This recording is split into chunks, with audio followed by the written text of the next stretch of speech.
Lepo pozdravljeni. Tokajšnja oddaja bo nekoliko drugačna. Govorili bomo o hrvaškem patru Leopoldu Mandiću, ki je deloval v Padovi, in povabim vas, da se udobno namestite in skupaj pogledamo tole oddajo. Sveti Leopold Mandić. Rodil se je v kraju Herceg Novi v današnji Črni Gori 12. maja 1866. Pri krstu je dobil ime Bogdan. Po etnični pripadnosti je bil Hrvat. Fizično je bil zelo občutljiv, visok je bil le 1,35 m, okornega koraka in je cljav. Razvil je izjemno duhovno krepost, goduje 12. maja. Čeprav je hotel biti misionar v vzhodnji Evropi, je skoraj večino svoje odrasle dobe preživel v Italiji. Živel je v Padovi od leta 1906 do konca življenja. Tekom prve svetovne vojne je eno leto preživel v italijanskem zaporu, ker se ni hotel odpovedati hrvaški narodnosti. Nenehno je sanjal o ponovni združitvi katoliške in pravoslavne cerkve ter o tem, da bi šel nekam na vzhod. Postal je znan kot apostol spovedi in apostol enotnosti. Ustvaril je znamenito molitev, ki je bila nekakšen znanilec današnjega ekumenizma. Bogdan je bil 12. otrok Dragice Carević in Petra Mandića, lastnika ribiškega ladjevja. Starša sta izhajala iz vasice Zakučac, ki je danes v zaledju mesta Omiš, 28 km od Splita. Rodbina je imela plemenite korenine, katerih izvor sega v pokrajino Vrh Bosna v Bosni, odkoder je pobegnila pred Turki. Oče je malega Bogdana vsako jutro spremljal k sveti maši, kar je bilo takrat povsem neobičajno. V globoko krščanskem družinskem ozračju se je že zgodaj učil moliti. Leopold je trpel zaradi nezmožnosti, ki se je izražala predvsem pri govoru kot jecanje, ter pri njegovi postavi, ki je bila spačena. Družina je sčasoma izgubila večino premoženja in postala bolj sočutna do tistih, ki so se znašli v podobnih problemih. Tako je Leopold nekega osirotelega obupanca kasneje takole tolažil v spovednici: razumem vaš žalostni položaj, saj je tudi moja družina bila nekoč bogata, a je izgubila vse svoje imetje in dobrine ter zapadla v bedo. Živeč v Herceg Novem med pravoslavci je zgodaj spoznal in izkusil žalostno dejstvo razdvojenosti krščanskih bratov. Zato je že kot deček govoril: dobro, jaz se bom posvetil reševanju tolikih siromašnih in nesrečnih ljudi, postal bom njihov misionar. Ob spremljanju življenja in dela kapucinskih bratov v svojem rodnem mestu, ki so jih cenili tudi pravoslavci, je mislil, da bo svoj cilj najlažje ustvaril, če stopi v njihov red. Starši so se z njegovo odločitvijo strinjali, čeprav jim je bila odločitev težka. Novembra 1882, ko je bil star 16 let, je odšel v Udine, da bi vstopil v semenišče benečanskih kapucinov. 2 leti kasneje je bil premeščen v samostan Bassano del Grappa, kjer si je prevzel ime Leopold. Prve samostanske zaobljube je naredil leto kasneje v maju, večne zaobljube pa 4 leta zatem v letu 1888. Sredi 80. let 19. stoletja je hrvaški škof Josip Juraj Strossmayer sprožil gibanje, ki je bilo osredotočeno na enotnost in blagoslovitvi stolnice Đakova in Srijema in za katerega se je ogrel tudi Leopold. 20. septembra 1890 je kardinal Domenico Agostini Leopolda posvetil za duhovnika v Benetkah. Star je bil 24 let. Po kratkem bivanju v Zadru leta 1890, Reki in Kopru 1906 in 1907 je bil končno poslan v Padovo. Doumel je, kako bo izvrševal svoj ekumenski apostolat in skliknil: od zdaj in v bodoče bo vsaka duša, ki bo iskala mojo uslugo, bila moj vir. Ko je med prvo svetovno vojno zavrnil, da bi se odrekel hrvaški narodnosti, je bil prisiljen oditi v južno Italijo. Nikoli namreč ni prejel italijanskega državljanstva. Ves ta čas se je Leopold oklepal upanja, da se bo zmožen vrniti v svojo domovino in pridigati med svojimi ljudmi. Med poglavitnimi tegobami je trpel tudi za želodčnimi bolečinami, slabim vidom in za artritisom. Med bivanjem v Italiji je bila Leopoldova glavna zaposlitev spovedovanje, ki jo je opravljal 34 let. Bratje kapucini so ga pogosto kritizirali zaradi njegovega pristopa do spovedi, češ da je preveč prizanesljiv in sočuten. Njegova sočutnost je kazala, da je bolj razumevajoč in usmiljen do ljudi, ki so prihajali k njemu, in jih je obravnaval zelo blagohotno. Pri vprašanjih z otroci je bil neprekostljiv, bil je zagovornik življenja in še posebno ljubeč do nosečih mater in malih otrok. Naredil je veliko delo s postavitvijo sirotišnic za otroke brez staršev. Leopold je bil globoko vdan devici Mariji, ki jo je klical kar moja sveta gospodarica. Znan je bil po precej pogosti molitvi rožnega venca in vsakodnevni sveti maši pri stranskem oltarju Marijine podružnice. Po molitvi in maši je hodil obiskovati domove bolnikov in bolnice po vsej Padovi. Obiskoval je tudi kapucinsko bolnišnico, kjer je pomagal bolnim menihom s tem, da jim je svetoval in jih opominjal k ohranitvi vere. Sveti Leopold Mandič je trpel za rakom na požiralniku, ki je končno povzročil njegovo smrt pri 76 letih. Dne 30. julija 1942, ko se je pripravljal na liturgijo, se je zgrudil na tla. Odpeljali so ga v njegovo celico, kjer je prejel poslednji zakrament. Menihi zbrani ob njegovi glavi so peli Salve Regina, pozdravljena kraljica, in ko so prišli do besed o mila, o ljubeča, o sladka devica Marija, je umrl. Med vihro druge svetovne vojne sta bila cerkev in del samostana, kjer je Leopold živel, uničena. Toda Leopoldova celica in spovednica sta ostali nepoškodovani. Leopold je pred svojo smrtjo ta dogodek napovedal z besedami: cerkev in samostan bosta zadeta z bombami, ne pa tudi majhna celica. Tu je Bog izvrševal tolikšne milosti ljudem, da mora ostati kak spomenik Božje dobrote. Papež Pavel VI ga je beatificiral 2. maja 1976, Janez Pavel II pa ga je med škofovsko sinodo 16. oktobra 1983 kanoniziral. To se je zgodilo v svetem letu odrešenja ob 5. obletnici papeževega pontifikata in 25-letnici škofovstva. Leopolda so naslovili kot apostola enotnosti. Hvala Jezus in Marija, dragi prijatelji pred televizijskimi ekrani, lepo pozdravljeni. Lepo pozdravljam tudi predstojnika brata Štefana. Bog vas živi v naši domači oddaji po poti. Bog daj, mir in dobro vsem. No, na začetku bi vas prosil, če se našim gledalcem pravzaprav predstavite, oziroma nam zaupate, kako vas je pravzaprav Bog poklical v ta red kapucinov. Moje ime je brat Štefan, pišem se kožem doma iz Gorenjske, iz Gostečke, iz Škofje Loki. To je bližina kapucinskega samostana, ki je v Škofji Loki, in gotovo je ta bližina botrovala na nek način, da se je v meni hitreje in bolj jasno oglasil ta Božji glas, Božji klic. Zgodil se je v bistvu že ob koncu osnovne šole. In tako močno in tako jasno, da sem se lahko, bom rekel, mirno odločil in naredil korak v tako imenovano malo semenišče k bratom kapucinom v Ljubljano, kjer sem bil od leta 77 do 81. V tem času sem obiskoval gimnazijo v Mostah. Čas 4 let je v bistvu samo potrjeval to začetno intuicijo, če rečem tako.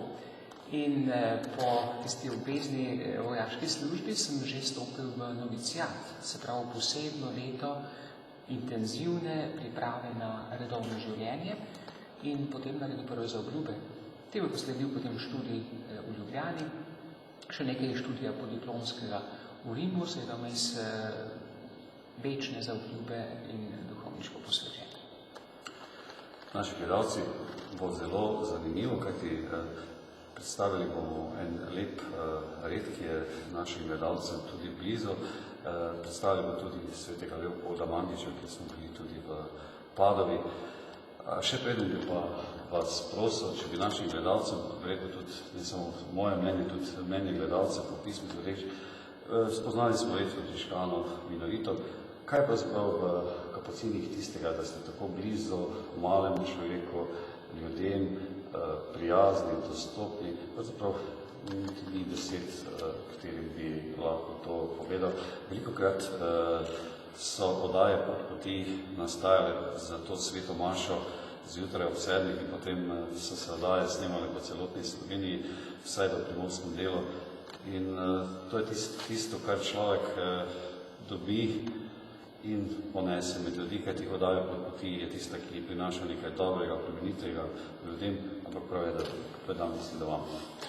Ja, dejansko ste zelo dobro nastavil moj odgovor. Kapucinski red se je pravzaprav zgodil po približno 300 letih Frančiškovega reda oziroma dveh redov minoritov in frančiškanov.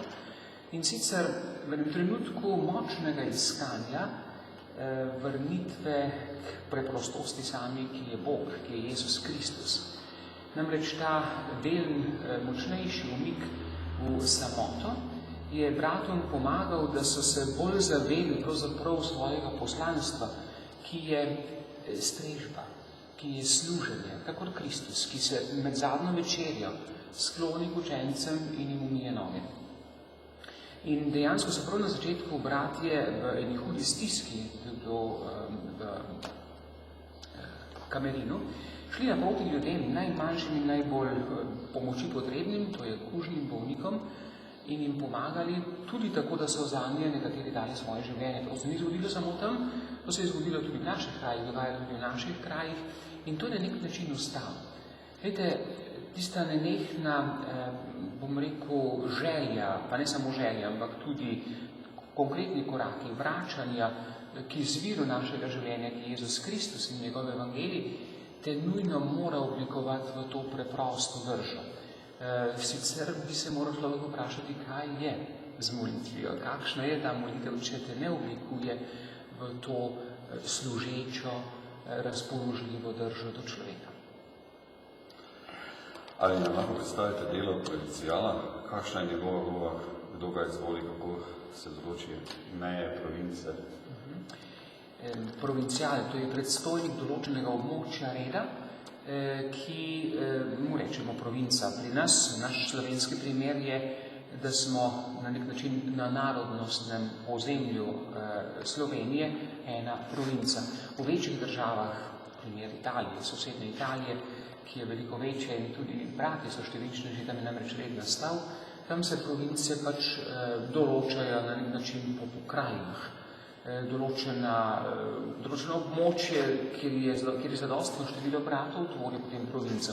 Seveda to ni vedno statično, lahko se meje tudi spreminjajo, province se lahko delijo, če število bratov narašča, ali pa združujejo, kadar se zgodi, kot se danes na Zahodu ponekod dogaja, da se število bratov manjša. Moja služba je v bistvu na nek način animiranje, povezovanje, pomoč bratom, da bi živeli čim bolj pristno življenje z Bogom, med seboj, znotraj naših bratstev, pa tudi seveda v tem služenju, ki nam je zaupano. To je lahko služenje deloma na župnijah, ki jih upravljamo.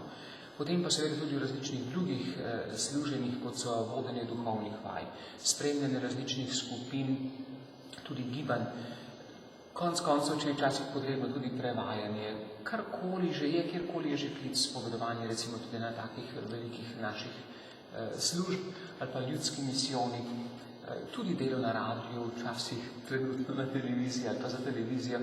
Vse to je do minimuma tako strogo in ozko določenega poslanstva. Ampak smo pač odprti, kamor smo poklicani, če zmoremo, radi gremo in tam skušamo prenašati Kristusa. Pokloni za vse to. Odkot ste kapucini prišli v Slovenijo?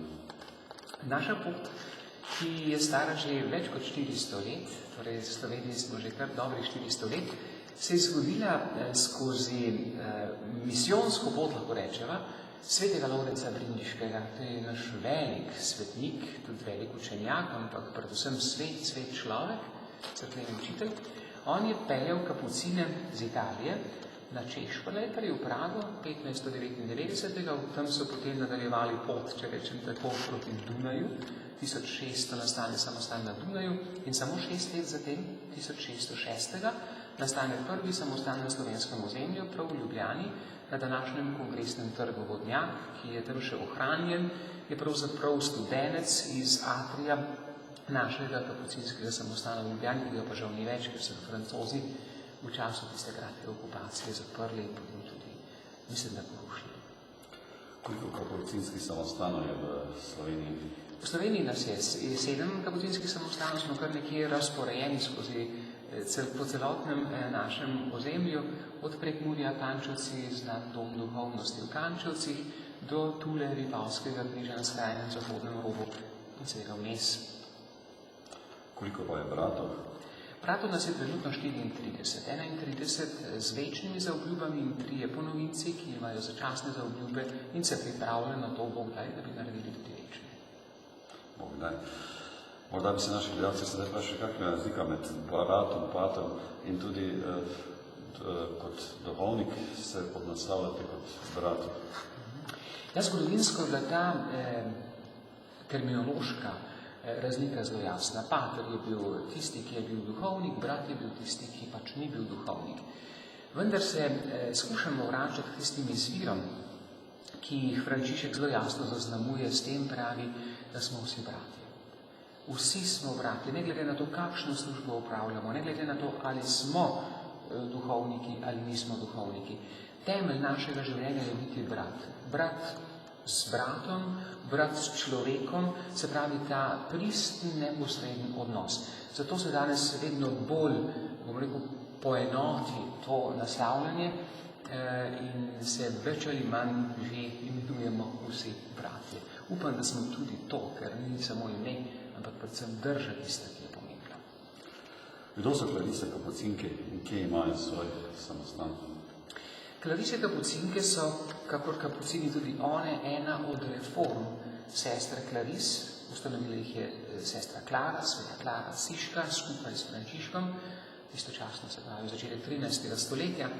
Potem pa čas vedno prinese določene izzive in tako je tudi red Klaris kapucink na nek način nastal vzporedno s kapucini tudi tam v želji k poglobljenemu duhovnemu življenju. Tako da so šle v zelo preprosto in zelo strogo življenje. V Sloveniji jih nikoli ni bilo. Tako da morda bo kakšen milostni trenutek, da pridejo. So pa seveda v drugih deželah, kolikor poznam, so najbolj številčne v Mehiki. Zanimivo, tam so se izredno dobro razvijale in ohranjajo eno tako moč, tako da od tem tudi prihajajo druge dežele in ustanavljajo samostane. Kakšen je pa vsakdanjik v samostanu? V bistvu se prepleta to naše skupno življenje in pa seveda osebno življenje, ki je predvsem potem delo, služenje. Redno začenjamo dan s skupno molitvijo, ki je deloma glasna, se pravi del molitvenega bogoslužja, molitve cerkve in deloma tudi osebna, tiha, premišljevalna molitev. Približno 1 uro si vzamemo zjutraj za tak dober štart v dan, ki nas zaznamuje, ki nas na nek način uglasi, če rečem z Bogom, in pripravi potem tudi za to odprtost do človeka, da lahko v njem prepoznavamo Jezusa Kristusa, ki smo mu poklicani služiti. Potem pa pravim po svojto zajtrku, ki je potreben najprej za dušo, potem pa na to telo, mora človek poskrbeti. Po zajtrku, ki je običajno tudi taka priložnost za pogled v dan, da se večkrat izmenjamo, kako in kaj bo danes, kaj bomo počeli, da vemo, kje smo in kako smo, da se tudi razdelimo določene naloge, če je še potrebno. Potem je pa dopoldne običajno delovno. Zjutraj pride, se pravi po zajtrku, pride tudi običajno maša za ljudi. Opoldne se ponovno dobimo, okrog poldneva se dobimo pri krajši molitvi, vedno znova se treba, bom rekel, umakniti malce iz tega delovnega vsakdana.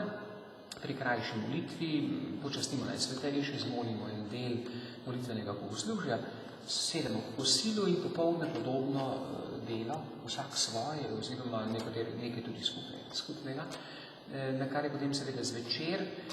To je pa zelo odvisno od bratstva kdaj. Spet pridemo skupaj k molitvi, da na nek način zaključimo dan z večernicami in se tako zahvalimo Bogu za to, kar smo smeli živeti, kar smo smeli delati. Običajno zvečer tudi maša, kjer so župnije skupine, različne skupine, tako da se včasih zna delo kar zavleči to večer, čeprav to moramo biti tudi tukaj previdni, da se ne bi preveč v noč, ker vemo, da se dan začne z večerom.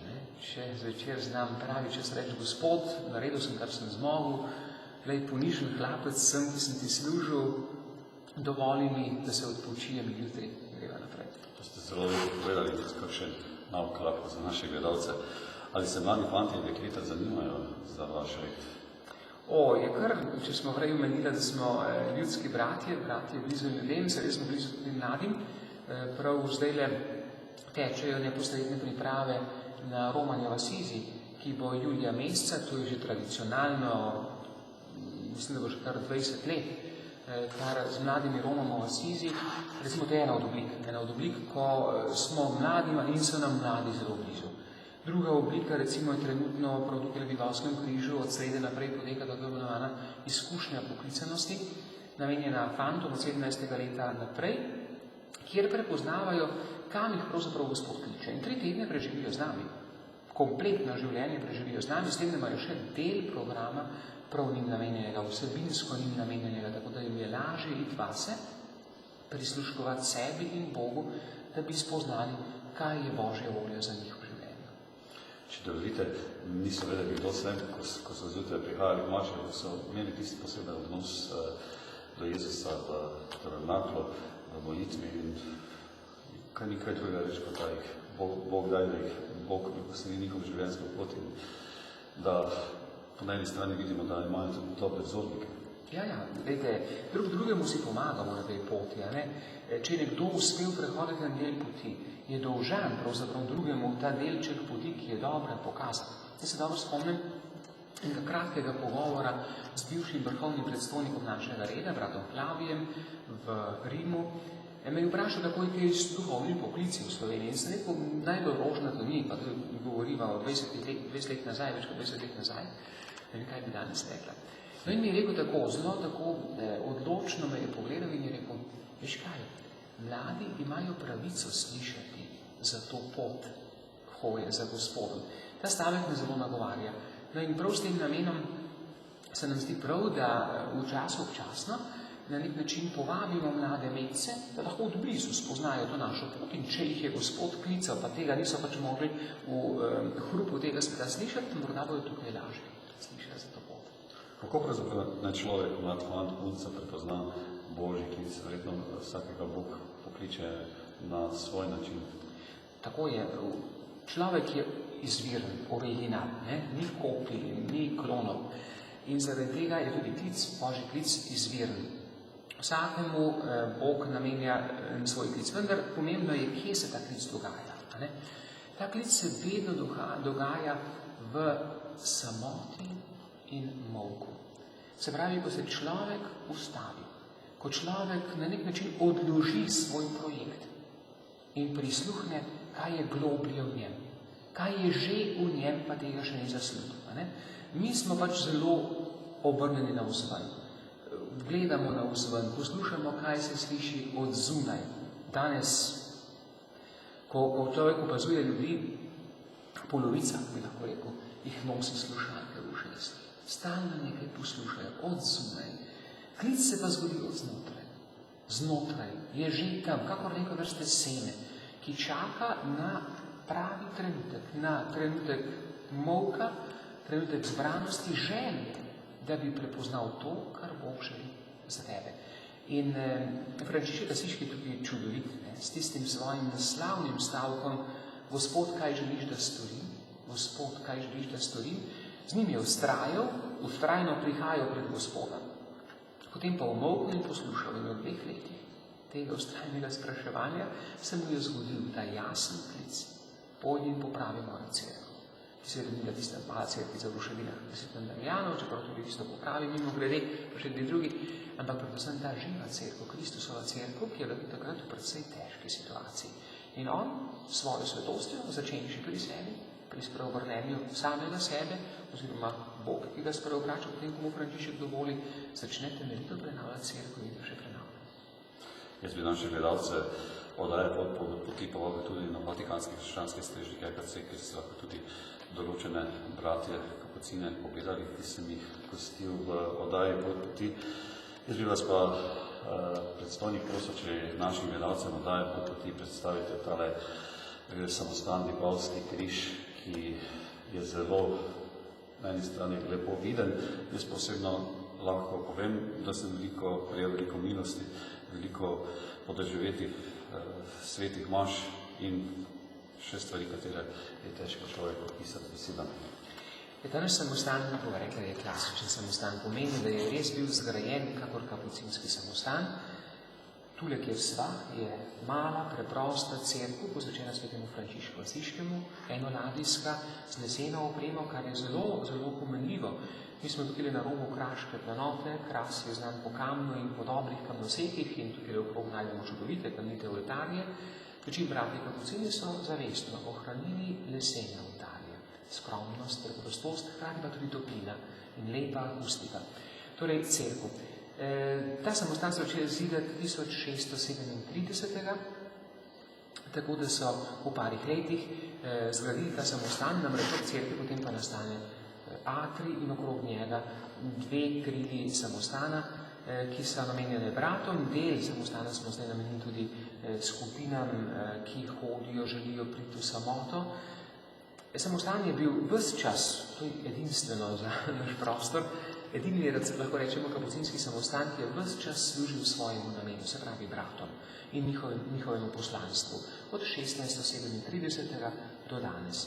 Tukaj je živel tudi znameniti pridigar Janez Svetokriški, ki se je zapisal v slovensko knjižno dediščino, literaturo kot prvi, ki je izdal pridige, tiskane pridige v slovenskem jeziku, tako da je to predragocen zaklad za slovensko književnost. Tule za nama je znamenita slika slava Svete Trojice, ena največjih, pravi tudi najlepših, najbogatejših baročnih slik na platnu na slovenskem, ki je naslikal naš brat Osvald Samouk, torej nekakšen akademsko izobražen slikar, ampak preprost brat, ki je pa imel izredni dar, ki ga je tako čudovito uporabil in zapustil slovenski kulturi, pa tudi našemu samostanu, ta biser umetnosti. Jaz bi vas sedaj prosil, da predstavite nekaj svetnikov iz vašega reda, čeprav svetega Leopolda Mandiča predstavila malo kasneje, ki pa naši gledalci tudi videli posnetke iz Padove. Prosim. Ja, naš red, ne smemo se hvaliti svetnike, rekel Frančišek, moramo biti sveti. Ampak kljub vsemu, naš red je res blagoslovljen z veliko svetniki, tako da ni bilo leta v zgodovini našega reda, ko bi ne bilo živega svetnika. Stalno je navzoč nekdo, ki je kanoniziran, se pravi v cerkve uradno priznan za svetnika. Jaz bi se samo pri dveh ustavil, potem pa še v Leopoldu spregovorila. Prvi je prav prvi svetnik našega reda, preprost brat, laik, neduhovnik, Felix Kantališki. On je kot kmečki fant vstopil v samostan in preprosto služil bratom, tako da je po Rimu pobiral miloščino. Prosil ljudi, če jim lahko pomagajo, bratom pomagajo s hrano. Seveda pa ni bil samo tisti, ki je pobiral, ampak tudi tisti, ki je veliko delil in bil izredno močan in prodoren duh. Namreč ta njegova moč duha je izhajala iz molitve. On je po dnevi, tako pravi njegov življenjepis, hodil po Rimu, pobiral in tudi seveda ljudem poznanje o Kristusa, pobiral miloščino, zvečer se pa umaknil v cerkev, najprej preiskal, če nekje koga, ki bi ga opazoval, umaknil v cerkev in ostal pred Gospodom. Dolgo noč. Odtod pač ta njegova svetost, ki se potem razlegala naprej in ko je bil red, malo na začetku v hudi krizi, hudi preizkušnji, je papež, ki mu je bilo svetovano na ukineta red, rekel, če je en sam brat, tako svet kot je Felix, je to dovolj, da red ostane. Tako da imamo Felixa kakor neke vrste drugega ustanovitelja našega reda. Potem bi se pa ozoril pač na bližnjo preteklost, gotovo vsem znan Pater Pij, sveti Pater Pij, San Giovanni Rotondo v južni Italiji, mož z izrednimi darovi, ki je praktično, bom rekel, premikal tisti del Italije, pa tudi širše še danes s to svojo karizmatično svetostjo, po kateri je Bog tako čudovito deloval prav s to močjo notranjega ozdravljanja, dušnega ozdravljanja ljudi, ki so iskali pri njem ta čista srca. Sedaj bi vas poprosil, če nekaj več rečete o svetem Leopoldu Mandiču, o tem svetniku, morda bolj podrobno, Mene osebno je zelo nagovoril, zato sem tudi vas posebej poprosil in sem Bogu hvaležen, da ste našim gledalcem Oddaje Pot poti povedali nekaj več o tem svetniku. Ne bi življenje pisem, ker tega lahko kjerkoli preverimo. Morda nekaj takih značilnosti, ki ga na poseben način zaznamujejo in so zgovorne. Jaz bi ga imenoval mali velikan. Zakaj govorim tako, v tem nasprotju, mali velikan? Dejansko je bil po postavi zelo majhen. Mislim, da je imel 132 cm. Ne samo to. Imel je tudi hudo težavo z govorom, tako da je cvjal. Čeprav je imel v sebi veliko željo, da bi šel na vzhod med pravoslavne in tam oznanjal Kristusa in predvsem skušal delati za edinost med kristjani, predstojniki v njem niso prepoznali ta rov, da bi to zmogel, in so ga usmerili v spovednico, v to ponižno, pa tudi zelo zahtevno služenje človeku, ki išče notranji mir srca. In temu je on prisluhnil in postal in ostal v tej službi sprave celo življenje, skoraj 50 let. Delček tega svojega poslanstva je preživel tudi na slovenskih tleh, v Kopru.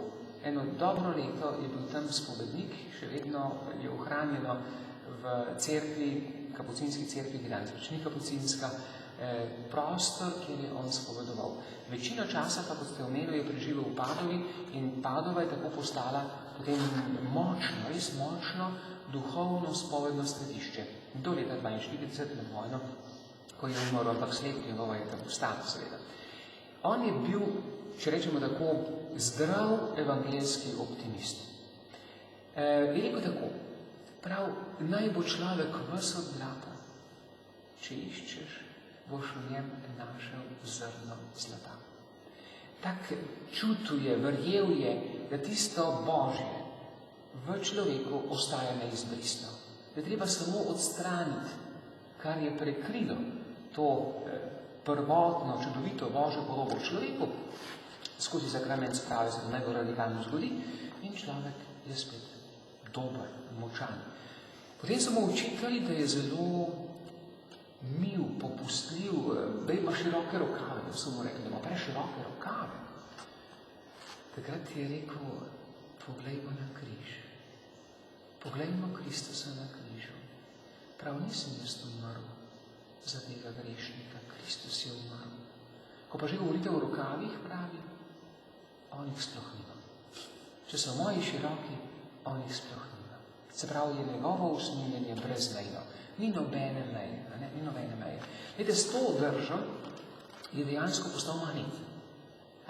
Človek ne mora biti nikoli človeku sodnik, ampak mora biti vedno v službi tistega čudovitega Božjega usmiljenja, ki vedno odpušča, ki vsakemu odpušča, ker je to veselje, Božja radost, da se lahko izgubljeni sin vrne v očetovo objem.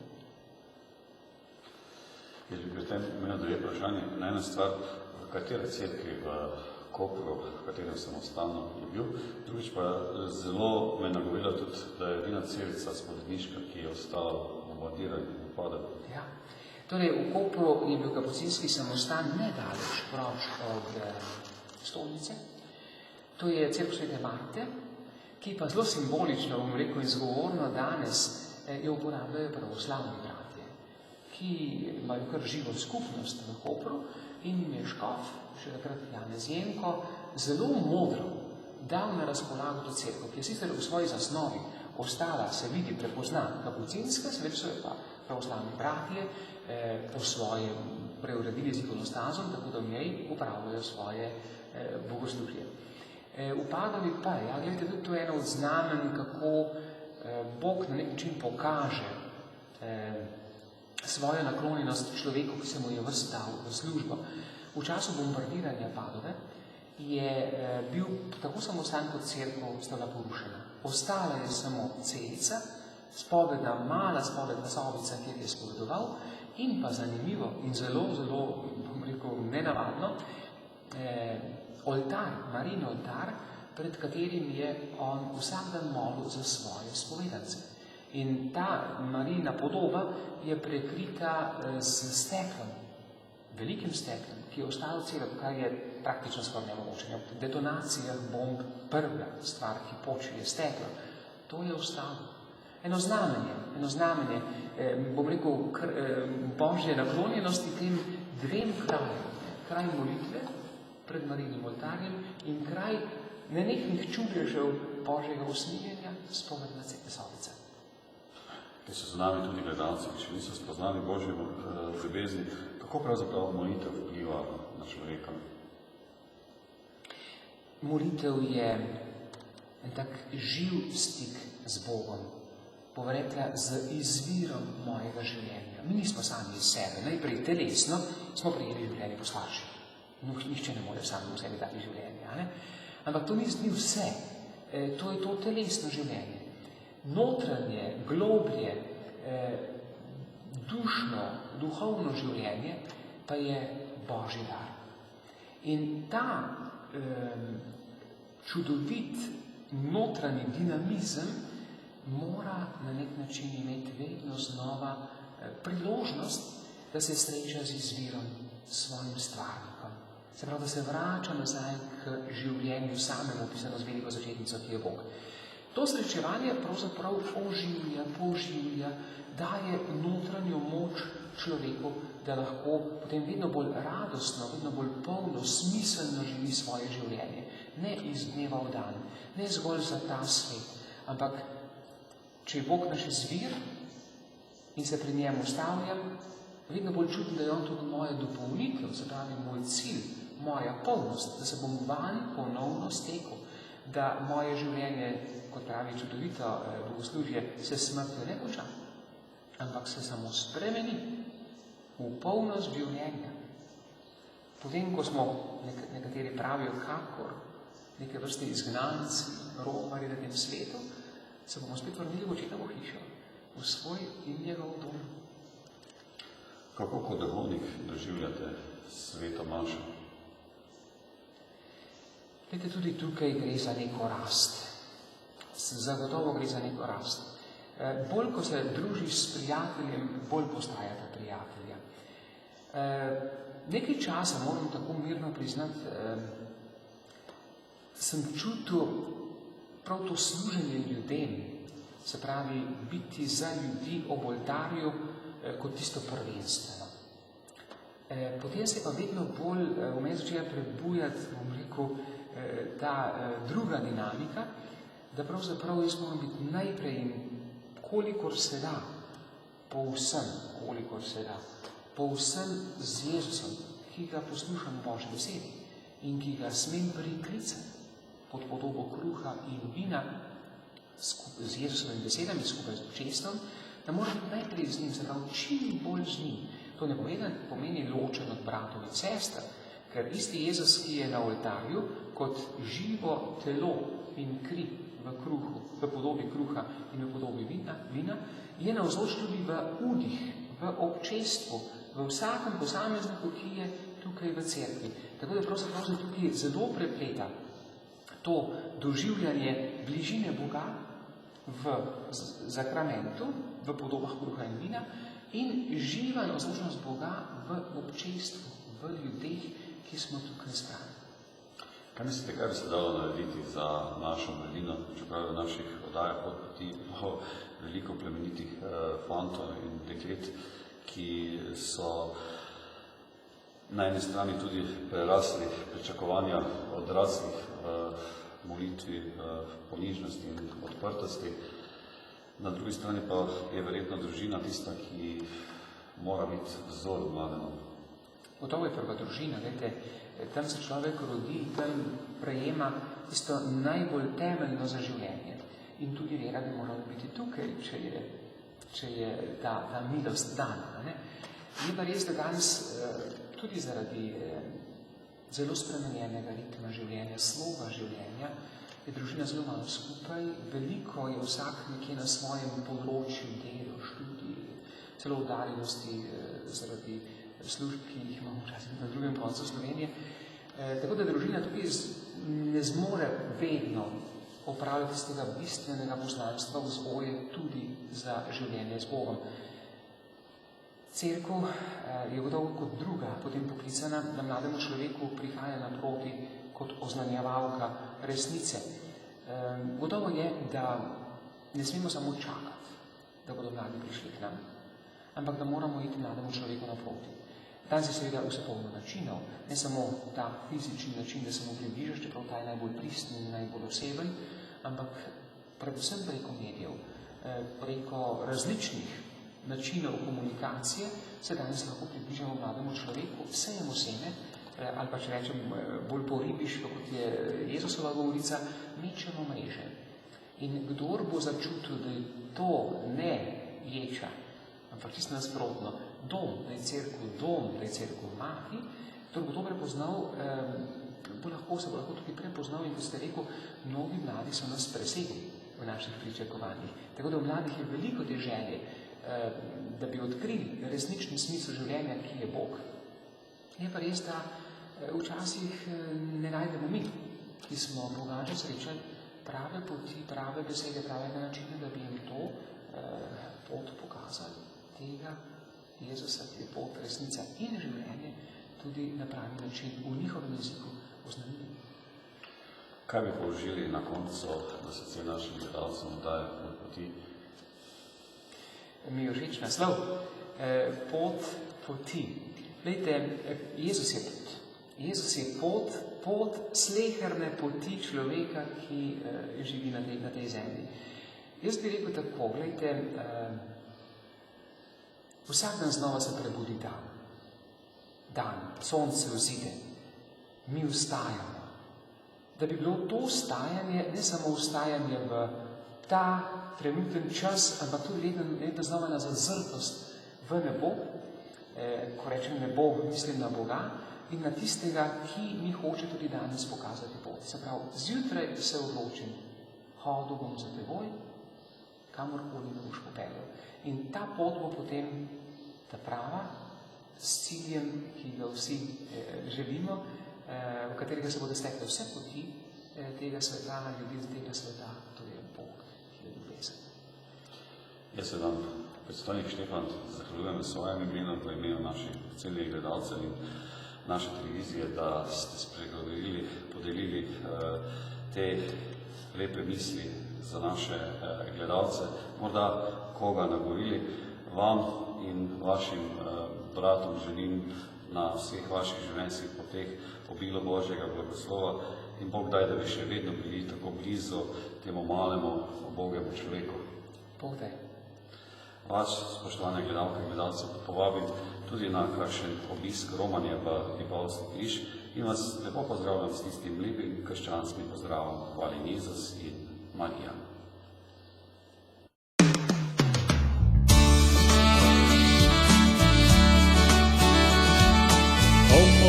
Gospod, bodi zahvaljen, o moj Gospod, bodi zahvaljen, o moj Gospod, bodi zahvaljen, o moj Gospod, bodi zahvaljen za vse stvari, okoli mene zaljubi svet in toplo sonce za veter svež in svetle zvezde za ognja žar in čisto vodo.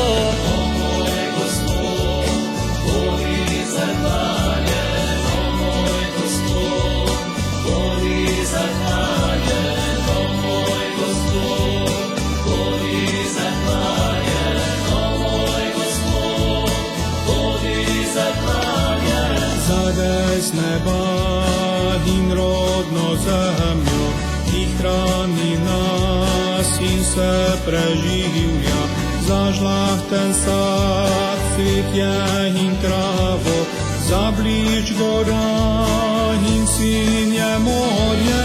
O moj Gospod, bodi zahvaljen, o moj Gospod, bodi zahvaljen, o moj Gospod, bodi zahvaljen, o moj Gospod, bodi zahvaljen.